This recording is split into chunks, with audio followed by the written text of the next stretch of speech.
चाय की प्याली देख संध्या ने बड़ी ही खूबसूरत सी 4 पंक्तियां कहीं। यह सुनकर वीणा हंसने लगी और फिर प्रशंसा करते हुए उसने संध्या से कहा, वाह संध्या, तुम तो अच्छी लेखिका बन सकती हो। इस बात पर संध्या जोरों से खिलखिलाकर हंस पड़ी और विस्मित होकर कहा, लेखिका और मैं? हाँ बिल्कुल, तुम्हारे भीतर छिपी हुई है ये प्रतिभा, इसे बाहर निकालो। वीणा ने गंभीर होते हुए कहा, मजाक मत करो वीणा, मैं तो सपने में भी लेखिका बनने के बारे में सोच नहीं सकती। संध्या ने नकारते हुए कहा। वीणा ने फिर कहा, मैं तुम्हारी दोस्त हूं और तुम्हें बहुत अच्छी तरह से जानती हूं, मैं मजाक नहीं कर रही हूं। यह कहते हुए वह उठ खड़ी हुई। वीणा संध्या के पड़ोस में ही रहती थी। दोनों सहेलियां हमेशा एक दूसरे से अपना सुख दुख बांटा करती थी। वीणा की बात तो उस समय संध्या ने मजाक कहकर टाल दी थी, किंतु सोते समय उसके अंतर मन में कुछ स्पंदन सी हुई थी, जिसे उसने अनसुना करना चाहा था, किंतु उस वेग को वह संभाल नहीं पाई। आज सुबह से ही संध्या का मन किसी भी काम को करने में नहीं लग रहा था। बस उसका जी चाह रहा था कि कागज कलम लेकर वह किसी कमरे में बंद हो जाए। सुबह के 7 बज चुके थे। अभी तक वह पति और अपने तीनों बच्चों का नाश्ता बनाकर उन्हें विदा कर चुकी थी। अब बारी सास ससुर की थी। सास अभी तक 3 बार पुकार चुकी थी। जल्दी से पहले घर के सारे काम निपटा लूं, फिर आराम से बैठकर लिखूंगी। यह सोचते हुए संध्या दुगुने उत्साह के साथ घर के काम में लग गई।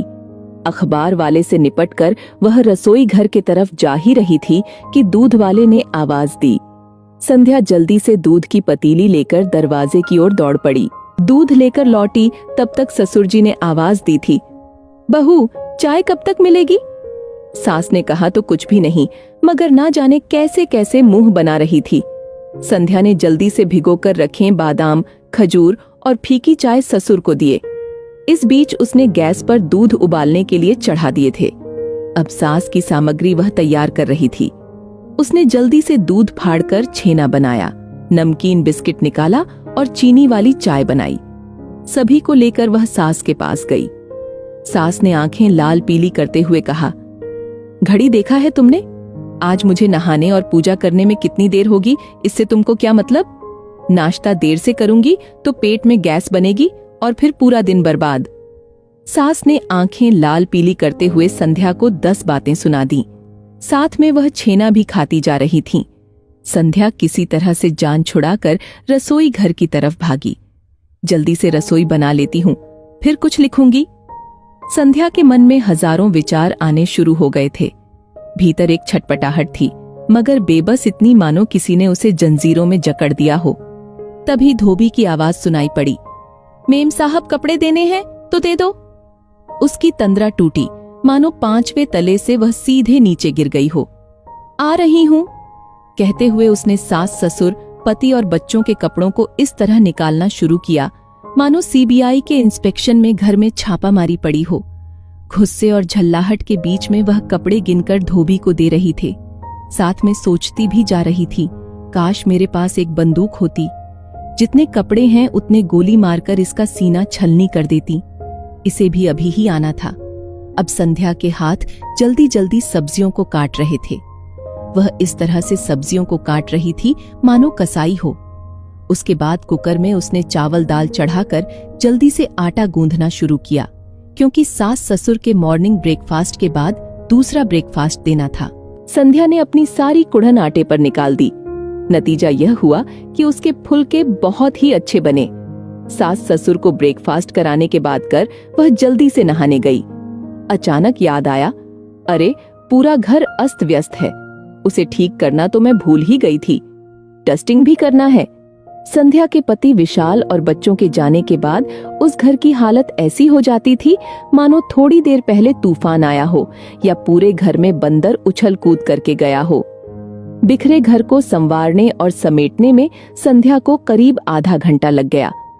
वह सारे काम निपटाकर बाथरूम में घुसी और अभी नहाना ही शुरू किया था कि अचानक याद आया, वॉशिंग मशीन में कपड़े पड़े थे, उन्हें वह फैलाना भूल गई थी।